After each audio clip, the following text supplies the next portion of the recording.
sering melihat channel Gereja Kasih Bapa di Tanah Papua. Kita akan melanjutkan dalam minggu ini terkait perkataan-perkataan Tuhan Yesus di bukit. Mari kita berdoa. Bapa di sorga, di dalam nama Tuhan Yesus Kristus Tuhan kami bersyukur, kami mau terus mendengarkan perkataan-perkataan-Mu Tuhan Yesus. Karena kami percaya perkataan-Mu Tuhan yang menolong kami, mengubah paradigma kami, memulihkan intelektual kami, emosi kami dapat dikontrol, bahkan pilihan kami, will kami hanya buat Engkau Tuhan. Di dalam nama Yesus Kristus, hamba berdoa, urapi hamba-Mu, urapi umat-Mu Tuhan. Amin. Bapak Ibu, saudara-saudari, kita akan melanjutkan perkataan Tuhan Yesus, yaitu di Matius pasal 5 ayat 38 sampai 42. Firman Tuhan berkata, "Kamu telah mendengar firman, mata ganti mata dan gigi ganti gigi." Ini perkataan yang ada di hukum Taurat di zaman Perjanjian Lama. Yesus menggenapi dan menyempurnakan perkataan Allah dengan berkata di ayat 39, "Tetapi aku berkata kepadamu, janganlah kamu melawan orang yang berbuat jahat kepada kamu, melainkan siapapun yang menampar pipi kananmu, berilah juga kepadanya pipi kirimu. Dan kepada orang yang hendak mengadukan engkau karena mengingini bajumu, serahkanlah juga jubahmu.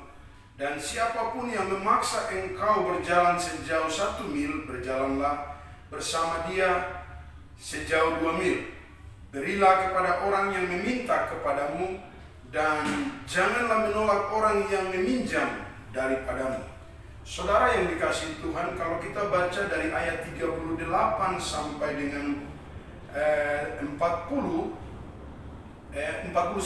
maka ini kalau kita pikir-pikir secara norma manusia, wow, ini sesuatu yang begitu sangat merugikan. Katakanlah kita ditampar, dan Tuhan Yesus mengatakan, berikan, kalau kita ditampar pipi kiri, kita berikan pipi kanan. Saudara yang dikasihi Tuhan, secara logika manusia ini sesuatu yang begitu luar biasa. Saya juga waktu berpikir, wah ini kenapa sebenarnya? Tapi satu hal yang saya dapat adalah orang-orang yang bisa mempraktekkan hukum atau perkataan Tuhan Yesus ini adalah orang-orang yang telah mengalami lahir baru. Dia telah terima Yesus Kristus sebagai Tuhan dan Juru Selamatnya, dan dia mengizinkan Tuhan Yesus yang mengatur hidupnya.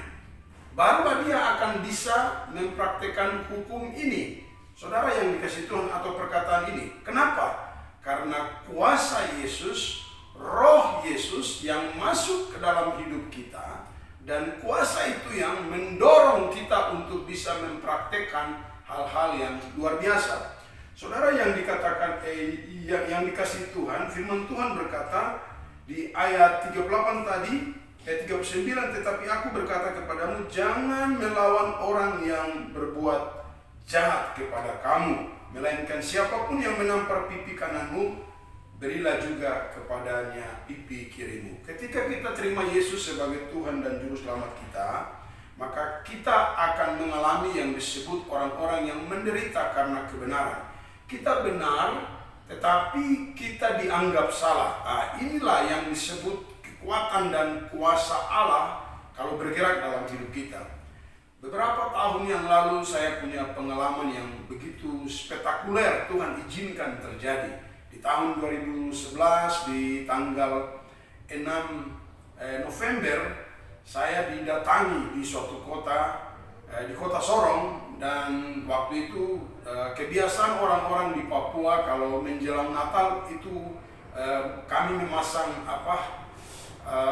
memasang salib, pasang buat lampu, dan ada juga toa-toa untuk memutar lagu-lagu Natal. Saudara yang dikasihi Tuhan, di tanggal tersebut saudara-saudara kita, mereka datang dengan menyuarakan suara yang begitu luar biasa, yang mereka biasa katakan ketika mau datang demo atau lain-lain sebagainya.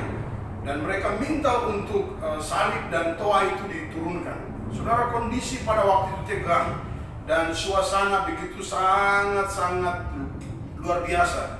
Dan kuasa Tuhan bekerja dalam hidup saya ketika saya melihat saudara-saudara saya, Bani Kena dan Nebayot, mereka datang dan meminta untuk menurunkan hal itu, toa dan salib yang saya sudah pasang. Itu hati saya dingin. Dan masyarakat saya juga, mereka bertahan, tidak mau menurunkan, dan hampir terjadi clash yang begitu luar biasa. Tetapi puji Tuhan, haleluya, ketika pertolongan Tuhan, saya berkata-kata buat masyarakat saya, saudara-saudara saya, bahwa salib dan toa ini, lagu-lagu ini hanya lambang saja. Tetapi Kristus Yesus Tuhan, Allah ingin supaya firman-Nya itu tinggal dalam hati kita. Nah, oleh dan sebab itu saya sampaikan buat rekan-rekan saudara-saudara saya bahwa ini hanya lambang. Kita turunkan pun tidak mematikan Kristus yang ada dalam diri kita. Dan akhirnya suasana bisa teredakan karena di bagian kami orang-orang Papua, khusus orang Serui, mengalah terhadap saudara-saudara kami yang dari suku lain yang bukan asal dari Papua. Saudara yang dikasihi Tuhan, kalau saya belum mengalami pemulihan, kalau saya belum menjadikan Yesus Kristus sebagai Tuhan dan penguasa tunggal, saya yakin akan terjadi peristiwa yang luar biasa, bisa terjadi perkelahian. Tetapi syukur kepada Allah, karena Kristus sudah ada dalam diri saya, maka Kristuslah yang membuat saya menjadi tenang dan tidak terprovokasi dengan pengaruh dari rekan-rekan sebagian yang datang dari suku lain yang meminta supaya kami menurunkan salib dan toa yang biasa kami putar untuk lagu-lagu menyongsong kelahiran Yesus Kristus di bulan Desember yang biasa dilakukan di tanah Papua. Bapak Ibu saudara-saudari yang dikasih Tuhan, dan yang berikutnya saya menemukan satu kebiasaan yang dimana kenapa sampai Tuhan Yesus menyampaikan kalau Anda ditampar pipi kiri, berikan pipi kanan. Kebiasaan orang Israel ketika ditampar pipi kiri dan kita memberikan pipi kanan dan orang itu menampar kembali, maka orang itu menghina dirinya sendiri. Kalau dia tampar begini terus dia tampar kembali, karena kalau tampar kembali menurut orang Israel itu penghinaan. Makanya Tuhan Yesus memberikan hal ini untuk kita pada waktu Yesus ada, dia memberikan buat orang-orang Bani Yahudi, tetapi juga buat kita pada saat hari ini. Kalau orang melakukan perbuatan yang jahat, kita berbuat baik. Maka Paulus berkata bahwa kita sedang menaruh bara di atas kepala orang tersebut. Saudara yang dikasih Tuhan, kita akan berjumpa lagi dengan perkataan-perkataan Tuhan Yesus berikutnya. Kita akan dimampukan oleh Tuhan. Tuhan Yesus memberkati Anda untuk mempraktikkan kebenaran firman-Nya. Amin.